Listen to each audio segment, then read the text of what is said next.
Love Shikshan Mahavidyalaya Nagaon and at present academic advisor of Hamek Rural College of Education. My dear students, মই ইতিমধ্যে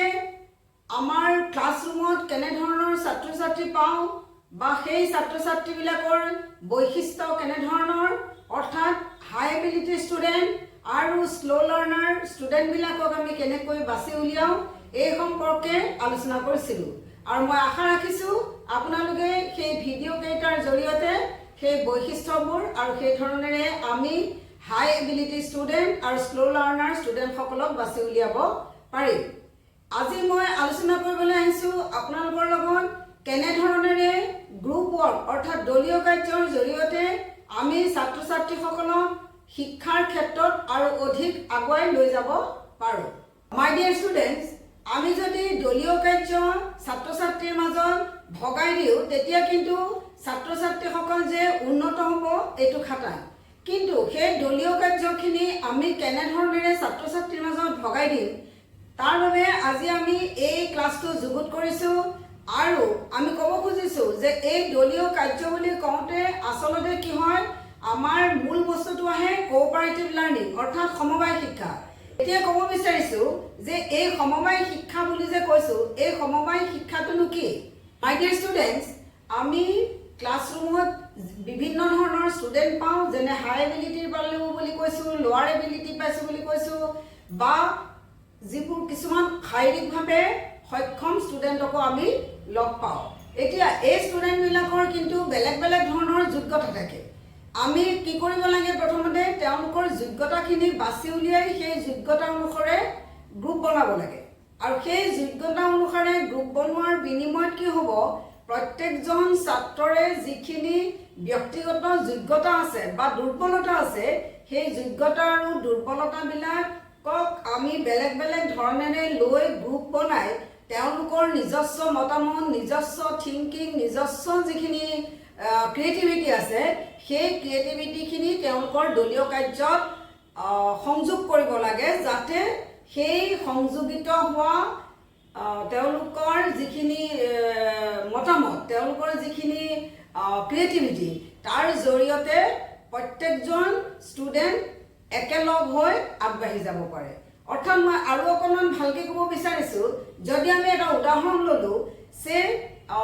আমাৰ যিবোৰ ইতিহাস অৰ্থাৎ বুৰঞ্জী আপোনালোকে পঢ়ে সেই বুৰঞ্জীত ধৰি লৈছোঁ আহোম ৰজাবিলাকৰ নামসমূহ একাদিক্ৰমে আমি বাছি উলিয়াব লাগে বা একাদিক্ৰমে যদি কিছুমান চন আমি বাছি উলিয়াব লাগে। এতিয়া কি হয় সেই একাদিক্ৰমে বাছিবলৈ যাওঁতে আমি যদি গ্ৰুপটোৰ মাজত সেই কাৰ্যটো দি দিওঁ তেতিয়া তেওঁলোকে বিচাৰি উলিয়াব সেইখিনি আৰু সেই বিচাৰি উলিওৱাৰ বিনিময়ত কি হ'ব তেওঁলোকৰ সেই আহোম ৰজাৰ নামবিলাক তেওঁলোকৰ এটা লাৰ্ণিঙত ৰৈ যাব, স্থায়িত্ব পাব। আমাৰ মেথমেটিক্সত যদি আমি আমাৰ স্কোৱাৰ ফৰ্মুলা আছে, এতিয়া স্কোৱাৰ ফৰ্মুলাৰ আমি কিমানখিনি ফৰ্মুলা পাইছোঁ, আমি যদি এটা গ্ৰুপক সেই স্কোৱাৰ ফৰ্মুলাখিনিৰ নামবোৰ লিখি যাবলৈ দিওঁ তেতিয়াহ'লে একাদিক্ৰমে তেওঁলোকে স্কোৱাৰ ফৰ্মুলাৰ নামবোৰ লিখি যাব আৰু সেই স্কোৱাৰ ফৰ্মুলাবিলাক একাদিক্ৰমে লিখি যোৱাৰ ফলত স্কোৱাৰ ফৰ্মুলাত ছাত্ৰ-ছাত্ৰীয়ে কিমানকেইটা ফৰ্মুলা পালে সেই ফৰ্মুলাখিনি তেওঁলোকে লিখি যোৱাৰ ফলত তেওঁলোকৰ স্থায়িত্ব পাব আৰু তেওঁলোকৰ সেই লাৰ্ণিংখিনি সদায় ৰৈ যাব। Clear student? এতিয়া মই ক'ব খুজিছোঁ যে এই যে দলীয় কাৰ্যবিলাক কৰাইছোঁ, এই যে যিটো আমি কৈছোঁ সমবায় শিক্ষাৰ জৰিয়তে আমি কৰাম বুলি কৈছোঁ বা সেই সমবায় শিক্ষাটোত আমি কি কৈছোঁ যে ছাত্ৰ-ছাত্ৰীৰ যোগ্যতা অনুসাৰে আমি গ্ৰুপ বনাই ল'ম বুলি কৈছোঁ বা তেওঁলোকৰ যদি ক'ৰবাত দুৰ্বলতাও আছে সেই দুৰ্বলতাখিনি আমি উলিয়াই লৈ তাক আমি আগুৱাই নিবৰ কাৰণে আমি যিটো সমবায় শিক্ষাৰ কথা কৈছোঁ তাৰ কাৰণে আচলতে কি হ'ল এজন শিক্ষকে প্ৰথমতে ক্লাছৰুমটোত সেই পৰিৱেশটো গঢ়ি ল'ব লাগিব আৰু সেই পৰিৱেশটো গঢ়ুৱাই লৈ তাৰপিছত সেই ছাত্ৰ-ছাত্ৰীখিনিৰ যোগ্যতা অনুসাৰে গ্ৰুপবোৰ বনাই ল'ব লাগিব। এতিয়া এই যে যোগ্যতা অনুসাৰে আমি কোঅপাৰেটিভ লাৰ্ণিঙত গ্ৰুপ গঠন কৰোৱাম তাৰ কাৰণে আমাৰ কিছুমান মডেল হ'ব ষ্টুডেণ্ট টিম লাৰ্ণিং। অৰ্থাৎ কি হ'ব এই যে আমি কৈছোঁ যে ল'ৰা ছোৱালী কেইটামান আমি গ্ৰুপ কৰি ভগাম, এটা গ্ৰুপত 2জনৰ পৰা 6জনলৈকে আমি ধৰি লৈছোঁ এটা গ্ৰুপ বনাই দিলোঁ দুজন অলপ কম হয় গতিকে আমি তাতকৈ হয়তো 4জন 5জনকে আমি এটা গ্ৰুপ বনাই ল'লোঁ গতিকে সেই গ্ৰুপবিলাকত কি হ'ল আমি এক্টিভিটিটো দি দিলোঁ এতিয়া সেই এক্টিভিটিটো দি আমি কি কৰিছিলোঁ যে সেই এক্টিভিটিটো অৰ্থাৎ একাডেমিক এক্টিভিটি মানে একাডেমিক টাস্কটো যেতিয়া তেওঁলোকক দিলোঁ তেতিয়া তেওঁলোকৰ মাজত সেই 5জন বা 6জন ছাত্ৰ ছাত্ৰীয়ে কি কৰিব তেওঁলোকৰ নিজস্ব মতামত নিজস্ব কথাখিনি তেওঁলোকৰ মাজত আলোচনা কৰি তাত য'ত যিখিনি ড্ৰবেক্স আছে সেই সকলোখিনি ড্ৰবেক্স অঁতৰাই নি সেই 5জন বা সেই 6জনক যিটো কাৰ্য কৰিবলৈ দিয়া যায় সেই কাৰ্যটো ইজনৰ কথাখিনিৰ লগত সিজনৰ শ্বেয়াৰ হৈ এটা সুন্দৰ তাৰ এটা ফলাফল আমি বিচাৰি পাম এইটো কয় ষ্টুডেণ্ট টিম লাৰ্ণিং ইয়াৰ পিছৰ মডেলটো আমি ক'ব পাৰোঁ লাৰ্ণিং টুগেডাৰ অৰ্থাৎ কি হৈছে যে ইয়াত লাৰ্ণিং টুগেডাৰ বুলি কওঁতে আমি কি কৈছোঁ ইতিমধ্যে গ্ৰুপকে আমি বনাই লৈছোঁ আৰু গ্ৰুপকে আমি একাডেমিক টাস্ক কিছুমান দিম আৰু সেই একাডেমিক টাস্কবিলাকত সেই গ্ৰুপটোৰ যিকেইজন ছাত্ৰ বা ছাত্ৰী থাকে তেওঁলোকৰ মাজত তেওঁলোকৰ মতামতবিলাক শ্বেয়াৰ কৰি তাৰ পৰা এটা ভাল ফাইণ্ডিংছ ওলাব বুলি কৈছোঁ এতিয়া সেই যিটো ভাল ফাইণ্ডিংছ ওলাব বা যিয়েই নহওক কিয় যিয়েই নোলাওক কিয় ফলাফল সেই ফলাফলখিনিৰ কাৰণে শিক্ষকে কি কৰিব লাগে এটা ৰেছপন্স শ্বীট বনাব লাগে আৰু সেই ৰেছপন্স শ্বীটবোৰ বনাই লৈ সে প্ৰতিটো গ্ৰুপৰ পৰা যিটো ৰেছপন্স ওলাইছে অন্য এটা গ্ৰুপক চেক কৰিবলৈ দিব লাগে আকৌ অন্য এটা গ্ৰুপৰখিনি অন্য এটাক দিব লাগে তেতিয়া কি হ'ব এইজনে এইটো গ্ৰুপে যিখিনি কৰিলে সেই গ্ৰুপটোৰ ৰেছপন্সখিনি সিটো গ্ৰুপে চাব গতিকে সিটো গ্ৰুপে চোৱাৰ ফলত কি হ'ব এইটো গ্ৰুপত যিখিনি ভুল হৈছে বা শুদ্ধ হৈছে এইখিনি যিহেতু এওঁলোকে চালে এওঁলোকে নম্বৰ দিব গতিকে কি হ'ব এই যিটো টাস্ক সেই টাস্কটো কি হ'ব দুইটা গ্ৰুপেই শিকি পেলাব এনেধৰণে যদি আমি টাস্কবিলাক ইটো গ্ৰুপৰখিনি সিটো গ্ৰুপক দিওঁ ইটো গ্ৰুপৰখিনি ইটো গ্ৰুপক দিওঁ তেনেধৰণে কি হ'ব সেই টাস্কবিলাক প্ৰত্যেকটো গ্ৰুপে আচলতে কি হ'ব সমিল মিলেৰে শিকি আমাৰ যিবোৰ শিক্ষাৰ প্ৰদান কৰা যায় সেই শিক্ষাখিনি আৰু বেছি সফল হ'ব বুলি বিশ্বাস কৰা যায় মাই ডিয়াৰ ষ্টুডেণ্টছ এতিয়া মই যে কৈছোঁ ৰেছপন্সিভ বুলি কওঁতে আচলতে কি হয় তাত আপোনালোকে চাওক মই ইতিমধ্যে এটা কথা কৈছোঁ যে আহোম ৰজাসকলৰ একাধিক্ৰমে নামবোৰ লাগে এতিয়া সেই একাধিক্ৰমে নামবোৰ উলিয়াওঁতে যদি ক'ৰবাত ভুল হৈছে যেতিয়া ছেকেণ্ড পাৰ্টিটোৱে তাক চেক কৰিব তেতিয়া চেক কৰাৰ কাৰণে কি হ'ব তেওঁ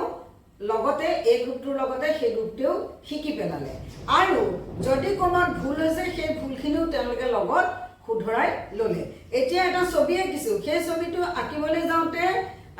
এটা গ্ৰুপে যদি ছবিটোৰ কিবা মেজাৰমেণ্ট ভুল কৰিছে বা ছবিটোৰ কিবা প্ৰেজেণ্টেশ্যনত গণ্ডগোল কৰিছে এই কথাবিলাক 2 নম্বৰ গ্ৰুপটোৱে বুজি পাব আৰু বুজি পাই তাৰ ওপৰত তেওঁলোকে মাৰ্কিং দিব আৰু সেই যিবোৰ মই কৈছোঁ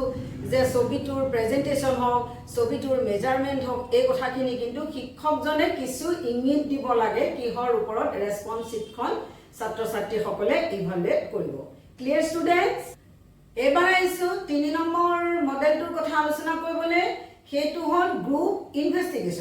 গ্ৰুপ ইনভেষ্টিগেশ্যন কি যে এজন শিক্ষকে এটা ইউনিট পঢ়ুৱাই গ'ল সেই ইউনিটটো তেওঁ বহুত ধৰণৰ সাব ইউনিট আলোচনা কৰিলে সেই প্ৰতিটো সাব ইউনিট কি কৰিব লাগে এই যে 4জনীয়া 5জনীয়া 6জনীয়া এটা গ্ৰুপ কৰিছিল সেই সাব ইউনিটবিলাক সেই গ্ৰুপবিলাকৰ মাজত ভগাই দিব লাগে আৰু সেই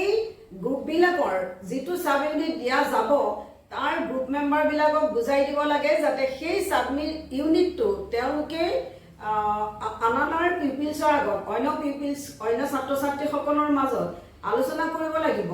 আৰু প্ৰেজেণ্ট কৰিব লাগিব আৰু তাৰ কাৰণে তেওঁলোকে কি কৰিব লাগে সেই সাব ইউনিটত যিমানখিনি বুজি পাইছে তাৰ লগত তেওঁলোকৰ নিজস্ব যদি কিবা ইনোভেটিভ আছে ক্ৰিয়েটিভিটি আছে সকলোখিনি লগ কৰি সকলোবিলাক ষ্টুডেণ্টৰ সন্মুখত আহি প্ৰেজেণ্ট কৰিব লাগিব গতিকে ষ্টুডেণ্টবিলাকে কি কৰিব চেষ্টা কৰিব কেনেকৈ নিজৰ গ্ৰুপটোৱে এটা ভাল ফলাফল দেখুৱাব পাৰে আৰু কি হ'ব সেই গোটেই গ্ৰুপটোৰ প্ৰত্যেকজন মেম্বাৰে তাৰ ইভালুৱেশ্যনৰ যিটো পজিটিভ ৰিজাল্ট হ'ব প্ৰত্যেকজন ষ্টুডেণ্টেই কিন্তু একেধৰণৰ ফলাফলেই পাব একেধৰণৰ মাৰ্কিঙেই পাব আৰু একেধৰণৰ প্ৰশংসাই তেওঁলোকে বুটলিবলৈ সক্ষম হ'ব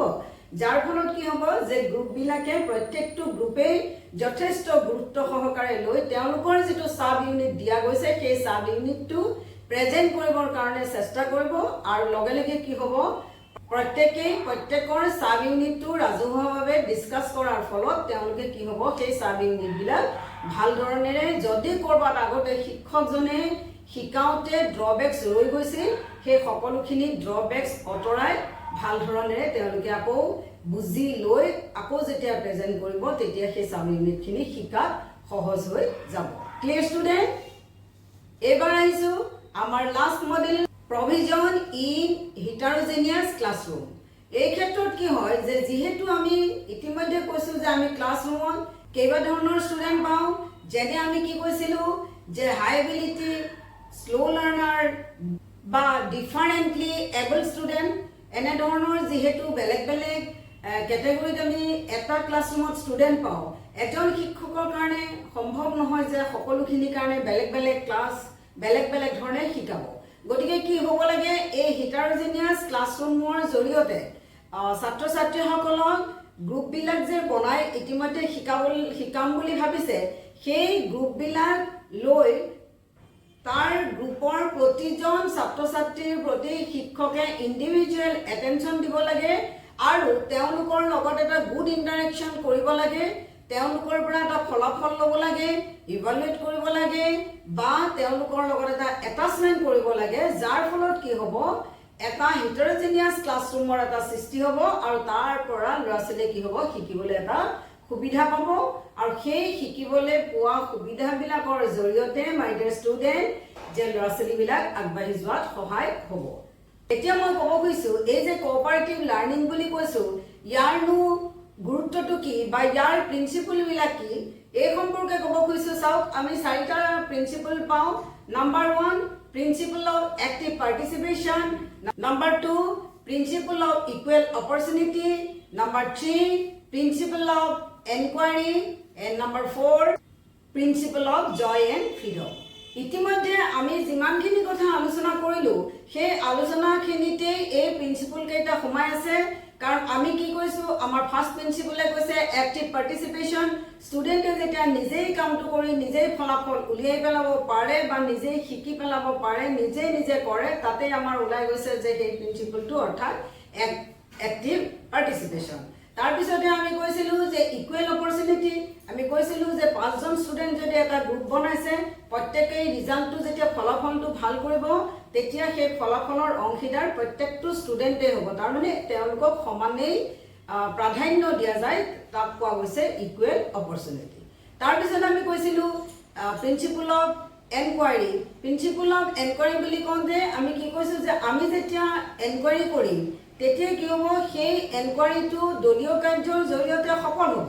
আৰু দলীয় কাৰ্যৰ জৰিয়তে অনুসন্ধান কৰি কিছুমান কাম কৰিবলৈ সুবিধা হয় কাৰণে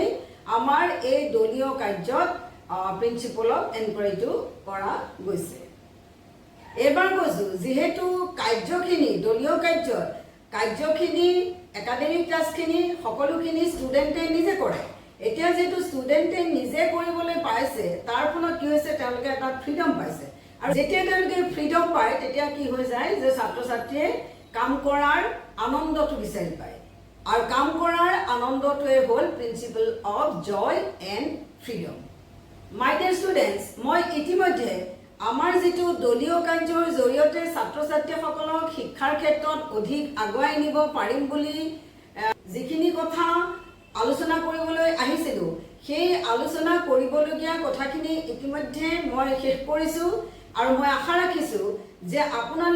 আপোনালোকৰ ক্লাছৰুম সিচুৱেচনত এনে ধৰণে দলীয় কাৰ্য দিব আৰু দলীয় কাৰ্য দি যিখিনি অলপ পিছপৰা ল'ৰা-ছোৱালী আছে স্লো লাৰ্নাৰ আছে সেই ষ্টুডেন্টখিনিক আপোনালোকে আগুৱাই লৈ যাব আৰু তেতিয়া কি হ'ব আপুনি ক্লাছৰুমটোত এটা ক্লাছ কৰাৰ মাদকতা পাব কাৰণ বেলেগ বেলেগ ধৰণৰ ষ্টুডেন্টখিনিক আমি কেতিয়াও বেলেগ কৰি ৰাখিব নোৱাৰো যেহেতু ক্লাছৰুমটো আমাৰ সকলোখিনি ষ্টুডেন্ট থাকে